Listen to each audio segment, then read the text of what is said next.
ಇನ್ನು ಈ ಬೆಳವಣಿಗೆ ಬಗ್ಗೆ ಬಿಜೆಪಿಯ ನಾಯಕರುಗಳು ಪ್ರತಿಕ್ರಿಯೆಯನ್ನ ಕೊಟ್ಟಿದ್ದಾರೆ. ಏನು ಹೇಳಿದ್ದಾರೆ ನಾಯಕರುಗಳು ನೋಡೋಣ. ವಸತಿ ಶಾಲೆಗಳಲ್ಲಿ ಕುವೆಂಪು ಬರಹ ಬದಲಾವಣೆ ವಿವಾದ ಏನೆದ್ದಿದೆ. ಸರ್ಕಾರದ ಮುಠಾಳತನದ ವರ್ತನೆ ಇದು, ವಿಕೃತಕಾರಿ ಮನಸ್ಸು ಇದು ಅಂತ ವ್ಯಾಖ್ಯಾನವನ್ನ ಬಿಜೆಪಿ ನಾಯಕರು ಮಾಡಿದ್ದಾರೆ. ಸರ್ಕಾರದ ವಿರುದ್ಧ ಮುಗಿಬಿದ್ದಿದ್ದಾರೆ.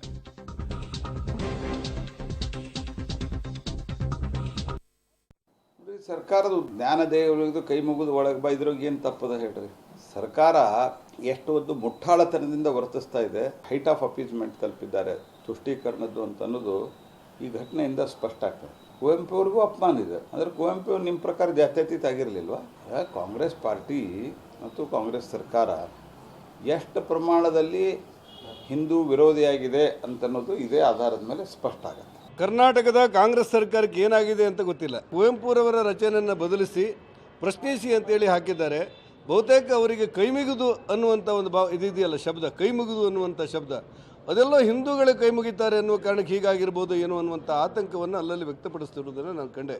ದುರಾದೃಷ್ಟಕ್ಕೆ ಸರ್ಕಾರ ಎಷ್ಟೊಂದು ಮಾನಸಿಕವಾಗಿ ವಿರೋಧಾಭಾಸಗಳನ್ನು ಹೊಂದಿದೆ ಅಂತ ಹೇಳಿದರೆ, ಕುವೆಂಪು ರಚನೆ ಆದರೂ ಬದಲಾಯಿಸ್ತೇವೆ, ಒಟ್ಟಾರೆ ಕೈ ಮುಗಿದೆ ಅನ್ನುವಂಥ ಶಬ್ದ ತೆಗಿಬೇಕು ಅನ್ನುವಂಥ ಒಂದು ರೀತಿ ವಿಕೃತಕಾರಿ ಮನಸ್ಸನ್ನು ಅತ್ಯಂತ ಪ್ರಬಲವಾಗಿ ಖಂಡಿಸ್ತೇವೆ.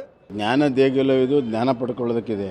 ಪ್ರಶ್ನೆ ಮಾಡೋದೇನು ತಪ್ಪಲ್ಲ, ಆದರೆ ಒಂದು ಸಂಘರ್ಷವನ್ನು ಮಕ್ಕಳ ಮನಸ್ಸಿನಲ್ಲಿಯೇ ಮೂಡಿಸುವಂಥ ಕೆಲಸ ಸರ್ಕಾರ ಮಾಡಬಾರ್ದು. ಇವತ್ತು ಸರ್ಕಾರ ಹೆಂಗೆ ನಡೆದಿದೆ ಅಂತಂದು ಅದು ತೋರಿಸ್ತದೆ. ಸಮಾಜದಲ್ಲಿ ಮಕ್ಕಳಿಂದ ಹಿಡಿದು ಎಲ್ಲ ಕಡೆ ಸಂಘರ್ಷವನ್ನು ಉಂಟು ಮಾಡಿ, ಕ್ಷೋಭೆಯನ್ನು ಉಂಟು ಮಾಡಿ ತಮ್ಮ ರಾಜಕೀಯ ರೊಟ್ಟೆಯನ್ನು ಸುಟ್ಕೊಳ್ಳೋ ಪ್ರಯತ್ನವನ್ನು ಮಾಡ್ತಾ ಇದ್ದಾರೆ. ರಾಷ್ಟ್ರಕವಿ ಕುವೆಂಪು ಅವರ ಕವಿತೆಯ ಸಾಲುಗಳೇನಿದೆ ಅದನ್ನು ಮೌಖಿಕ ಓರಲ್ ಆರ್ಡರ್ ಮೂಲಕ ರಾಯಚೂರಿನ ಹಲವಾರು ತಾಲೂಕುಗಳಲ್ಲಿ, ಹಲವಾರು ಶಾಲೆಗಳಲ್ಲಿ, ಹತ್ತಿರದ ಶಾಲೆಗಳಲ್ಲಿ ಮತ್ತು ಬೇರೆ ಶಾಲೆಗಳಿಗೆ ಸಹ ಮೌಖಿಕವಾಗಿ ಆರ್ಡರ್ನ ಕೊಟ್ಟಿರ್ತಾರೆ.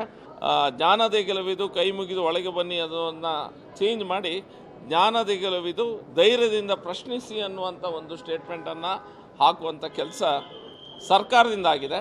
ನಾವು ಇದನ್ನು ವಿರೋಧಿಸ್ತೇವೆ. ಸರ್ಕಾರ ಇಮಿಡಿಯೇಟಾಗಿ ಸಂಬಂಧಪಟ್ಟ ಅಧಿಕಾರಿಗಳ ಮೇಲೆ ಕ್ರಮ ಕೈಗೊಳ್ಳಬೇಕು. ಮೌಖಿಕ ಆರ್ಡ್ರ ಅಥವಾ ಏನೋ ಆರ್ಡ್ರ್ ಅದಿರಲಿ. ನನಗೊಂದೇ ಒಂದು ಕಾಡುವಂಥ ಪ್ರಶ್ನೆ, ಈಗಿರುವಂಥ ಸಚಿವರು ಏನಿದ್ದೀರಾ ಎಲ್ಲರೂ, ನೀವು ಯಾರು ಧೈರ್ಯವಾಗಿ ಪ್ರಶ್ನೆಯನ್ನು ಕೇಳಲಾರ್ದೇ ಡಿಗ್ರಿ ಎಲ್ಲ ಪಡ್ಕೊಂಡ್ಬಿಟ್ರಾ ಅಂತ ಹೇಳಿ.